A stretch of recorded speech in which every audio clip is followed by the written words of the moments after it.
So here we go. I'm your moderator today, and this is the lineup. First off is Sandy Starr, then Virginia, Janie, and Kim Shea. And we're going to start off with Sandy. And as I reminded Sandy, she does have slides, as does our last panelist, Kim Shea. So Sandy has quite a bit of slides, so I want to get through it as quick as possible. Dawn, you're the timer for 5 minutes per panelist, starting now. Cool. Okay, so you're going to move my slides for me, I'm assuming? When you're ready. Okay, let's go. So I'll go through the first few very quickly, but really it's all about shifting our dialogue, inner dialogue, right, to gratitude from criticism. It's easy to get caught up in everything. Surrounding yourself with like-minded, supportive people, and being good to your body, and that's what I really want to touch on more. And then also remember, our thoughts are electrical, emotions are chemical, they're all tied into our body system. So we do get affected by those. And obviously nutrition, movement, and sleep play a critical role. Go ahead and change the slide. In everything, right? So we have to have that balance. And this just real quick just gives you a really good idea of how the frequency of our emotions play out. And you can see the shame is pretty low. Just being at peace is pretty high. So there is quite a variety in that, and it does really affect our body again. Next slide. Okay, so this too is when we feel like we're in a growth mindset, we want to grow and change and move forward. That makes a big difference too. And so there's a big difference between those that have fixed mindset, that are just kind of half full glass or half empty kind of thing, right? So there's a big difference in those mindsets. And so when I work with people, I really work on mindset throughout all of wellness, because if your mind's not in a good place, then you're not going to take care of yourself physically either. So, and then this other thing too, the I am statement, just really figuring out what you really are, right? And always keeping that positive. Next slide. And so also when we look at wellness, we look at all of it, everything. We look at the finances, the environment, spiritually, mindset, intellectual, social, physical, all of that plays a role. It's not just, going on a diet to lose 10 pounds and then everything else is, crazy. It's balancing everything out. That makes a big difference. And we're always working in different areas all the time. That's okay. That's life. Next slide. So if we want a healthy foundation, we really, right now, especially with flu season is coming September, right now through April is flu season. And so this is the time to really ramp up your immune system, and there's ways to do that. But you really do want to have a balanced immune system. And remember, it's in our GI tract. Actually, 80% of our immune system is in our gut. So if we're out of balance in our gut, then we're in trouble, right? We need to keep that balance, and that's the first place I go when I work with people. Also know your numbers. We really want to know what our numbers are. That's where we get the labs done, and we just keep track of everything and make sure we keep it good before it gets to be red flagged. So that would be more of a functional approach. Whole food diet, immune support, there's supplementation for that. Avoiding sugar. Sugar can actually decrease your immune system by up to 40 to 50%. So sugar is pretty toxic. In fact, you probably want to stay around 25 grams a day if you're looking at sugar intake. So we want to avoid processed foods. These are obvious, but we forget about this when we're in this zone of being home all the time, or kind of stressed out, things like that. There are people that do emotional eating, so we just have to be aware of that. Exercise daily, just being active, finding your fun exercise. You don't have to go crazy. Drinking water, super critical. I had a slide on that, but I don't know if I'll have time, but water is so critical. And we want to drink half our body weight in ounces a day. So half our ideal body weight in ounces a day of good, clean water. That's one of the most important things to do. And then figuring out ways to manage your stress, that's critical. Mindset, again, next slide. So benefits of exercise, as we know, there you go, hydration. So we know water does a lot, right? And if we're dehydrated, there's a lot that can happen in the body. So drinking water, again, that's super critical. And then there was a slide before that. Let's see. Yeah. So here's just kind of wrapping this up. You got to eat your vegetables, right? A good variety of food. So most people stick to kind of a handful of different foods, and then they get sick of that and they move on. The more variety you have, the more whole foods, and then there's organic also. That's kind of important. That's kind of another topic, but the more you have variety, the more you're going to have nutrients, micronutrients in your body. So fiber, we want to definitely increase that. And then good fats. Don't be afraid of fat. Just eat good fats. It's super, super important. And fat will not make you gain weight. Good fats actually can make you lose weight. So, and then again, I talked about the sugar. So again, sugar, super important to just really be careful and watch that. So that was a quick one, but that's the 5 minutes. Good. Well, thank you. You're welcome. You can get a hold of Sandy. Don't forget her contact information's in the chat. Save the chat at the end. Mm-hmm. So next up is Virginia, and Virginia doesn't have a slide presentation, so I'm actually going to stop the share. So you may take it away, Virginia, and Dawn, you can start the timer. Okay, good morning, everyone. And so I have 5 tips today, and if I do this correctly, each tip will get their own 60-second commercial. So tip number 1 is self-compassion, and that is the foundation of all the tips and actually the foundation of everything. Self-compassion builds your strength, your productivity, it creates effective communication and leadership, and it's actually also a sign of emotional intelligence. So it's easy for me and for other leaders that I've noticed to be compassionate with other people, but less compassionate with ourselves. We can be so hard on ourselves. So there's a little exercise I do. I like to try to take a pause and then say, if a friend were considering this decision, what would I advise that friend? And that really helps me a lot. So that's my tip for self-compassion. And then the next one, speaking of pauses, is taking breaks. So taking breaks actually increases your productivity, and it can sound counterproductive, but we've all had those moments in the shower where we've had the brilliant idea, and that's because we took a pause. We were just in the shower, hopefully not doing anything else, and the right ideas come. So there is a productivity tool backed by science, and I've been using it and I love it. I work for an hour because neuroscience says that is really the amount of focus time that you can actually have. And then I take a break for 15 to 20 minutes. And it's really fabulous. What happens when you don't take the breaks and you push through is that you start letting yourself become distracted by other things because your brain can't actually focus for that long. So the key is to take that 1 hour to focus. So speaking of distractions, that is a huge one. According to science, it actually takes 23 minutes and 15 seconds to refocus after a distraction.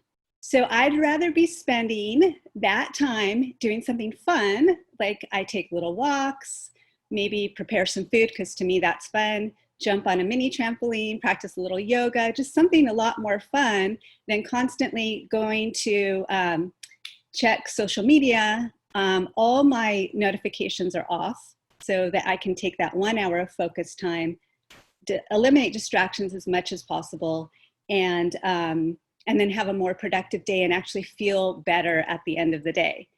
And now we're all ready for tip number 4, your inner voice. You can only really hear your inner voice when you take the pauses. And that is the innate wisdom that all of us have. We all share that. And so it's kind of like if you've ever been around a person who, when you're talking to them, they're distracted by their phone, they're looking off into the distance, they're saying hi to other people, and it's really not an enjoyable conversation. Well, your inner voice doesn't like that either if you're not paying attention. So, so give it that time. Take those pauses, take those little breaks, and listen to what it has to say. A good exercise I do for that is I write it out. So if there's a problem I am facing or a challenge in my personal life or my business, I write out what the problem or challenge is, and then I write out what the solution is. Now that might sound a little bit weird, like how would I know the solution? But it's interesting because you can actually make it up, fake it until it actually comes. You could just start writing really silly things, or sometimes it just starts popping through. So the more that you give your inner voice that time and those pauses, the more it'll start popping through and you'll get those aha moments. You just have to ask. Just like when you ask a friend, hey, can I get your advice? And so that leads us to tip number 5, and that is cultivating optimism. And Sandy touched on this with the growth mindset. Neuroscience says everyone can cultivate optimism. We all have that ability. And the way that I do it is I reflect back on previous challenges and traumas in my life and what happened from those times? What was the benefit? How did I grow? And there's always a lesson. There's always something I learned. There's always a way that I grew, even if the process was extremely challenging. I still learned something from it. And we can do that during this time as well. We can say, you know, okay, this is really challenging right now. I've gone through challenges before. I've come out on the other side. I've evolved. And so now those are my 5 tips. Thank you. Thanks, Virginia. You were like spot on. Oh my gosh. That was great. So now we're going to move on to Janny Jackson, who also does not have a presentation, but in all fairness, don't you think I should probably show you her topic? You can show my picture or show, there we go. Be part of a virtual geographically distributed team. All right, Janny, take it away. Yeah. Dawn, start your timer. All right, thank you. So yeah, I'm gonna take a little bit of a different approach, but for me, my part of this is thinking about this virtual environment that we've suddenly found ourselves in, and people who are used to either working with a team or so many of us, even if we're a solopreneur, we are used to engaging with people in chamber events and, you know, just and family and social and all of these things. And now there's this tendency to feel disconnected. And so how do you get past that? And for me, part of it is, you know, to take advantage of the tools that we have. But I wanted to share a story with you about a team that I worked with that, you know, this predates COVID by a long time.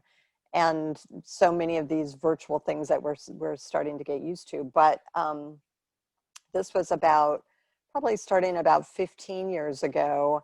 I managed a team of trainers who were all over California. So they were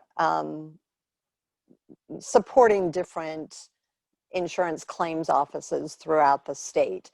And so we were virtual the whole time that we worked together, but we still found ways to be connected. And so, you know, part of this story is that there were 9 offices and 9 trainers when we started out. And over time, staffing was reduced so that we had only 6 trainers to support the same 9 offices. But we were able to do it because of the focus on the team and the connections and building relationships. So in that situation, the way we did it was really by being very intentional. And John Beethan has heard me talk about this before, but invest the time up front in helping people connect and build the relationships, and then you get the payoff later on. So in that situation, because it wasn't COVID time, we were able to get together in person from time to time, so maybe 2 or 3 times a year for meetings and trainings and what have you. But we always took time. We set aside intentional time, whether it was 2 hours or a half day, to work on the team and doing different activities and having conversations so that people could get to know each other, they could build trust, they could learn how to collaborate and communicate better together. And over time, we had this phenomenal outcome. And ultimately, I told you we reduced from 9 people supporting 9 offices to 6 people reporting or supporting 9 offices. And the reason that they were able to do it and maintain the same level of effectiveness is because of the work that we did on a team. So in this environment, what I would tell you is use the tools available, use Zoom, or if you're comfortable having a one-on-one for coffee or getting out and having a walk with somebody, but it's all about the connection and that well-being that comes from staying connected with people, because we are wired for connection. We are social beings. And so we have to find a way, maybe it's different from what we used to do, but we have to find a way to build and strengthen those connections. That's all I've got. Janny, you came in early. Yay! I thought I Yay. might. That was awesome. So next up, and we're doing really well, is Kim Shea. So Kim Shea actually has a presentation, so I will let her let me know when to hit the next slide. And Dawn, you may start the timer. You can go ahead and do next slide there. Is that one good, or you want to move on? You can go next slide. Thanks. Yeah, so I know when this all started, we all went through a big roller coaster of emotions. There was fear. No one knew what this disease was going to do to us. Was it going to kill somebody we knew? Were we going to be sick? And it was really frightening. And then we went through periods of anger and frustration that we were now in lockdown. And then we became depressed and nobody knew what day it was. You know, we were missing appointments and not really sure what was happening in our world. And now we've come through so many months, and now school time is causing a lot of stress for a lot of us as well. If you're a parent, if you're a teacher, if you're a student yourself, if you're an administrator, there's just a lot of frustration with the way things are and are not being done. And we're tired. We're just tired of it. So how do we cope through this pandemic that we're in? And one of the first things we have to do is accept that we're here. Then we need to work on our connections. And then I recommend planning and dreaming. So next slide, John, please. So when we accept what's happening, it doesn't mean that we don't care about it anymore. It doesn't mean we're giving up. It doesn't mean that we're starting to feel hopeless about it. It means we just accept that this is where we are. What's happening is where we are. We're kind of stuck here, but there are things that we can do about it. We don't need to feel hopeless about it. We just need to come to terms with that. And instead of just raging at that we are in a pandemic and that we have some losses, we need to move forward from that. Next slide, please, John. Connect, being social. I won't talk about this because everyone else has to. It is so important and it's so good for your health to stay connected to other people. I saw somebody said that loneliness is the fertilizer for other diseases. It really does affect our health to be social with other people. Go ahead and go next slide on that one. Connect with the outdoors. If you can get outside a few minutes every day, it would be so good for you to do that. You connect with nature. It reduces your anxiety. Sorry about that. It reduces your anxiety. It reduces your stress. It boosts your mood. And if for some reason you cannot get outside, take some time to visualize being in the outdoors. And so this place, like Brian has this background of the mountains right now, you visualize that you are actually somewhere else, your happy spot.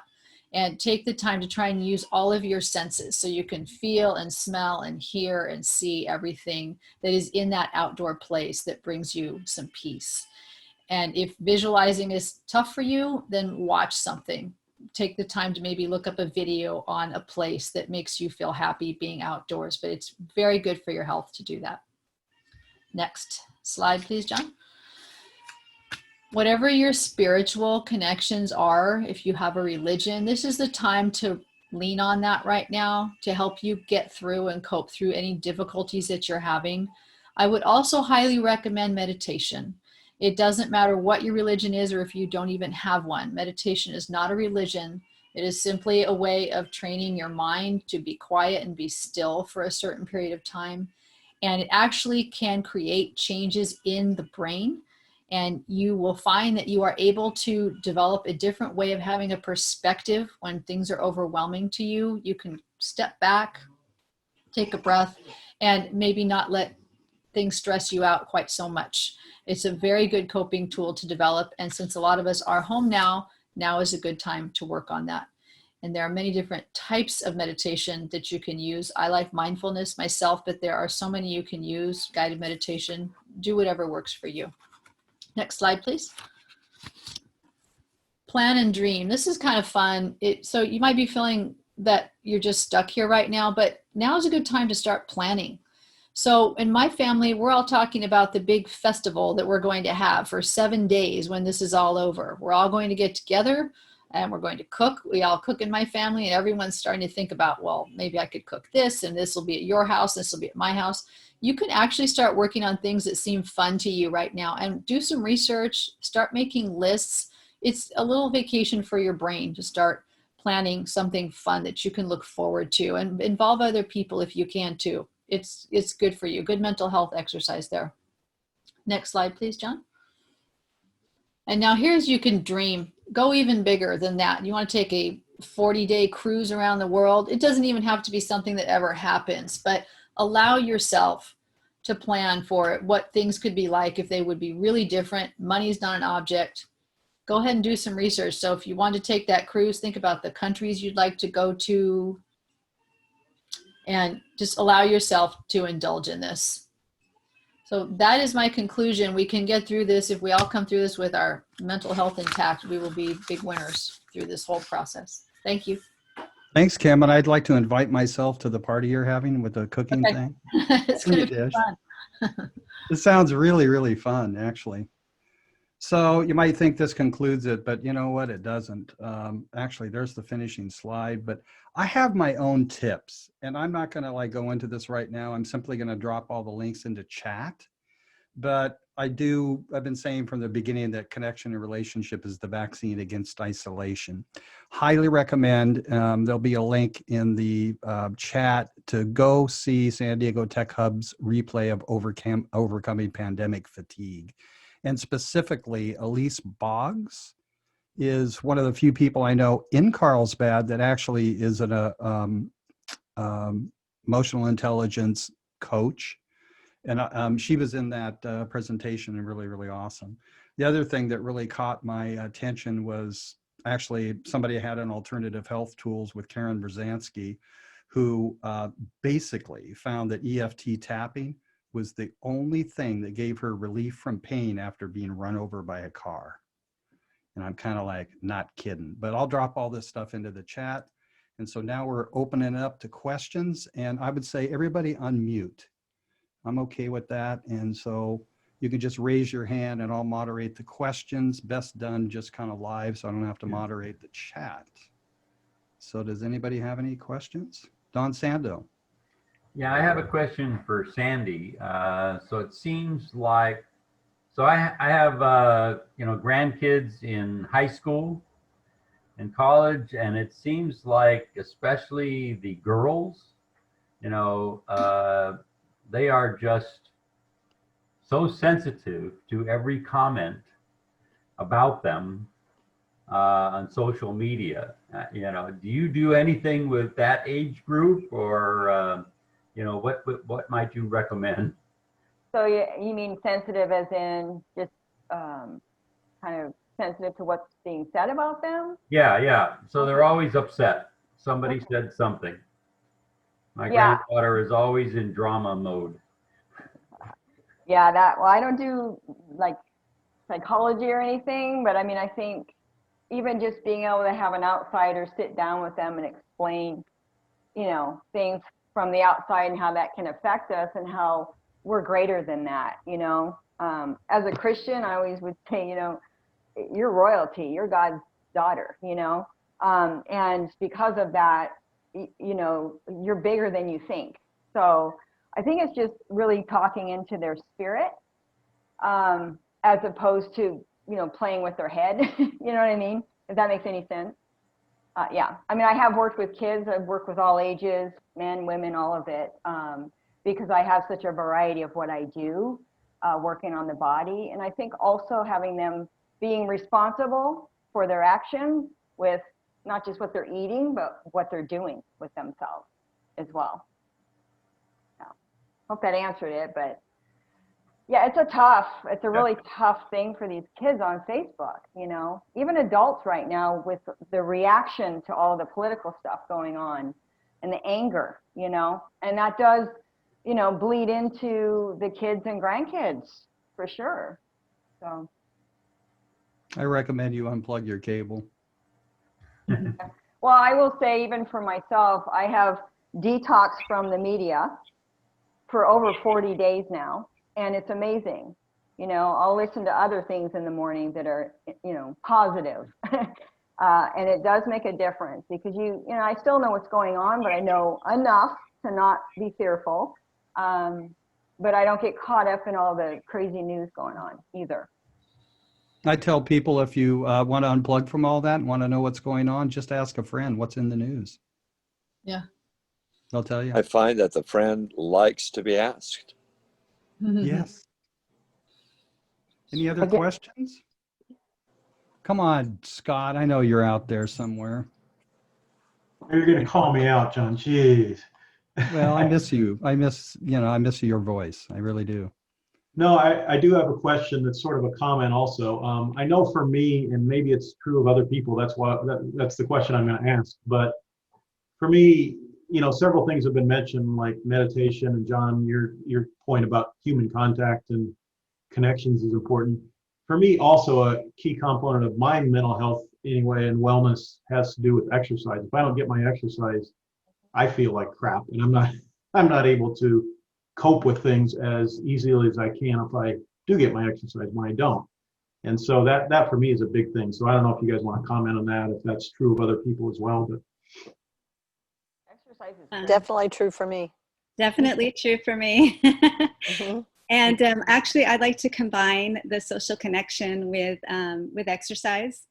There are people who will take walking meetings with me in person, and there are people who take walking meetings with me on the phone. Like John and I had a phone conversation, and I was walking. So I think you can combine those things.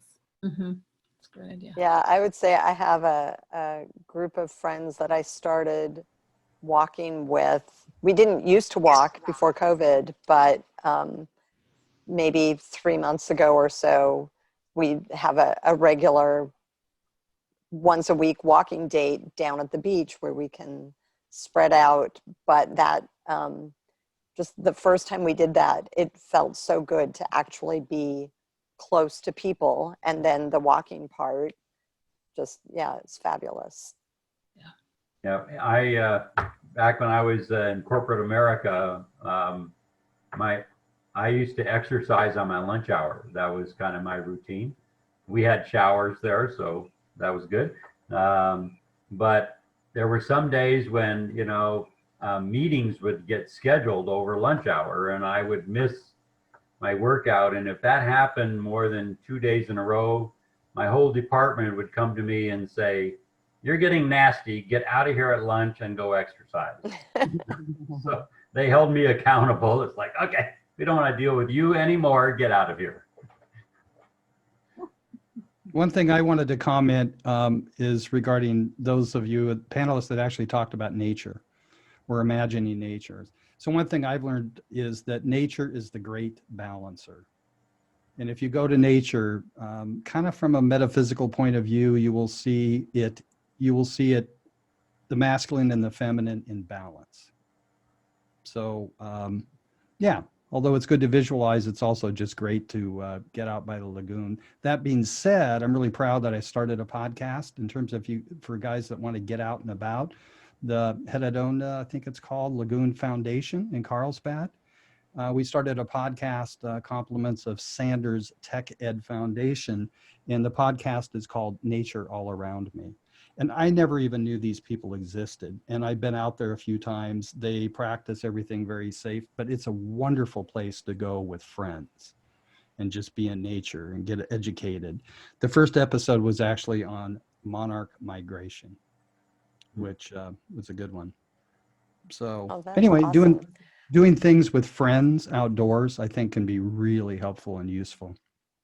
And I just want to add that there's, sorry, Kim, there's research, lots of research that shows the health benefits of being outside and Immune system. Pardon me? Immune system. And mental health. Yeah. Yeah.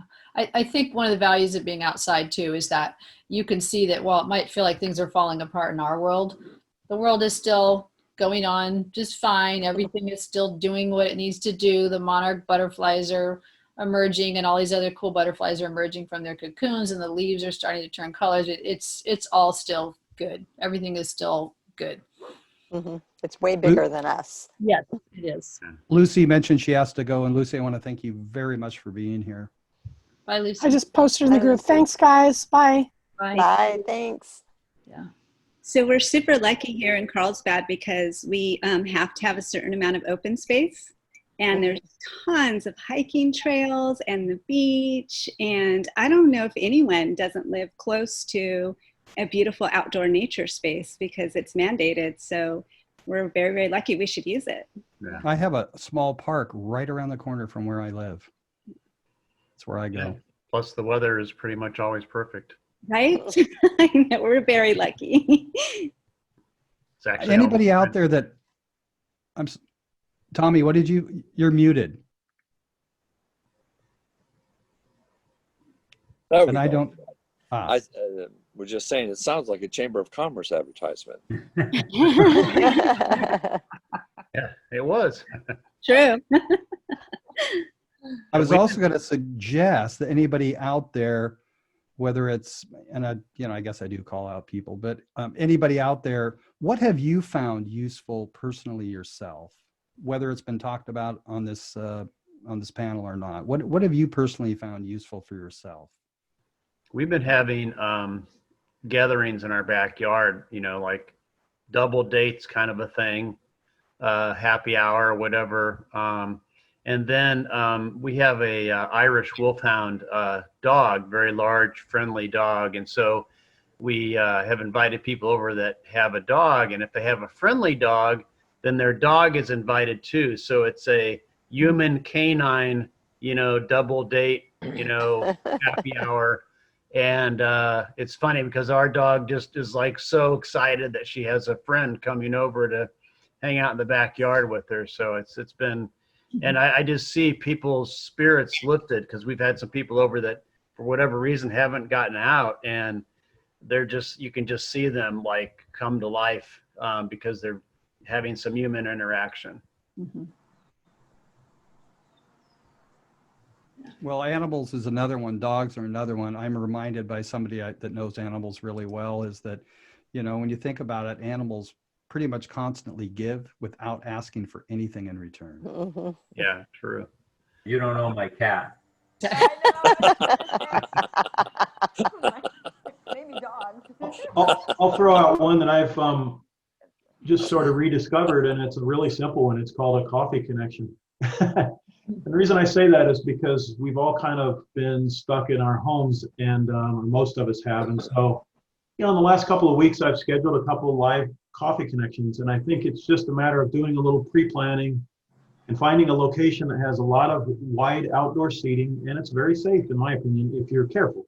Mm-hmm. You have to wear a mask going in, but you get your coffee and you sit down and you're not very close to the person you're talking to, but you can still make live connections right now. You just have to do it in the right way. Yeah. And I think that helps your spirit a lot. It sure did mine. Yeah. I Yeah, that agree. was something- I've been doing that as well. Yeah. Yeah, Sorry. Dawn and I did exactly that last week. We had we had scheduled a 1 hour meeting, but I think we went over 2 hours or something because it was so energizing to, just to meet and to interact, and it just kind of creates endorphins, even though I wasn't exercising, but it was the equivalent, because for me, being stuck at home and not being able to go out much, I really get cabin fever very easily.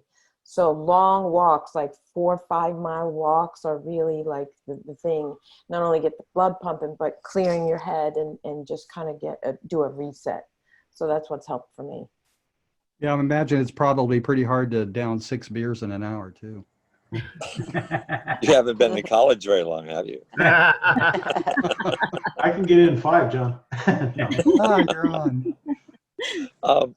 Seeing that Carlsbad is the golf manufacturing capital of the world, I'm very pleased to be able to get out with friends maybe once or twice a week and do a walk around a course.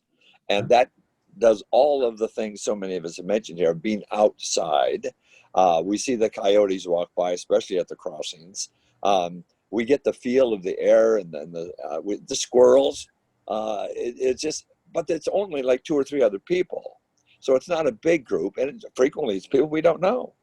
So it's what a pleasant place to be for that weather we're talking about, for the loveliness of Southern California. It's just, it's a good time and a good place and a good experience to golf.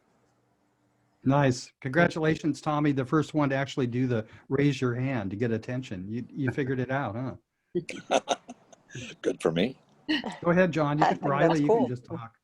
Yeah, I just want to make a comment, and I'm interested in Kim Shea's ideas on this, but I was on a conference call recently with a group out of more down in San Diego, that our group that works with seniors, and they were talking about how, of course, seniors are really the only group that's seriously affected by COVID, and they're the ones who are, most seriously affected. And so there's a lot of seniors that are stuck. Either they're at home isolated, and some scared to death because, of course, the media, and plus they have a right to be scared because that's where the majority of people they'd actually get hurt by COVID are seniors. And also then people at like assisted living type facilities, they're often being isolated. They can't, they did that because they wanted to have the interaction with all the other seniors, and now they're isolated to their room. I have a father-in-law who's doing that in Dallas. And so they were talking about how it's really kind of a crisis mode now, and there's a lot of seniors being negatively affected. And they talked about how, and then they don't do technology, so generally speaking, so they're not going to be on Zoom calls. So they talked about, asking everybody to like adopt a senior, a neighbor, go to the local assisted living and just say, hey, I want to volunteer, and who's your most lonely person here. Mm-hmm. I want to establish a phone call relationship with them and just start to get to know them, have a conversation a couple times a week. And they also talked about how seniors really like structure. And so you should help them, like creating a phone tree list type of a thing where, they call Sally at 1 o'clock on Tuesday, and they call Jim on 3 o'clock on Wednesday. And they just have this list, and they just can call these people from their room, and because they don't do the technology. But I just wondered, Kim, being that that's right in the heart of your business, what kind of things have you heard about in that area? Those are all really good suggestions. I have one thing that is making the news right now. And these are robot cats and robot dogs. And they're really cool. And I'm not going to turn it on, but she meows and I pet her and she purrs and she raises her paw up and she licks her paw. And they were initially designed for people with cognitive, like people with dementia.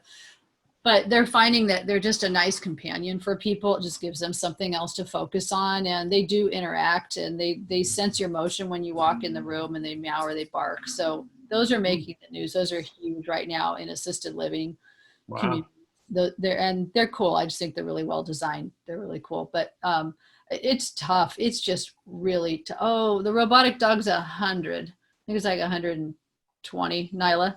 I saw your comment. That's $400. This Joy for All is actually about $100 for a pet. $400 is ridiculous. Ooh, that's black market. Yeah, don't buy that. And there's actually a link on my website if you want to connect to them, because I really am very proud. I think this is a great company, but it's just so tough right now, and it really is up to the staff to figure out how they can keep people engaged and organized. And it's really unfair. It really is unfair to these people who are in the nursing homes and everything. It's tough, and even psychologists can't come in a lot of these places and meet with them. But I like the phone tree, John. I think that's such a great suggestion. I had not heard of that before. And I wanted to comment, John O'Reilly, thank you for bringing it up. Being a senior, I really appreciate it. Call me.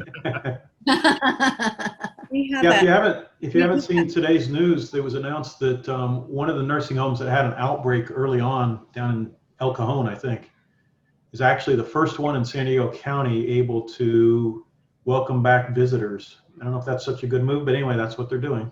They're going to have one visitor per resident allowed in the nursing home again starting tomorrow, or maybe today.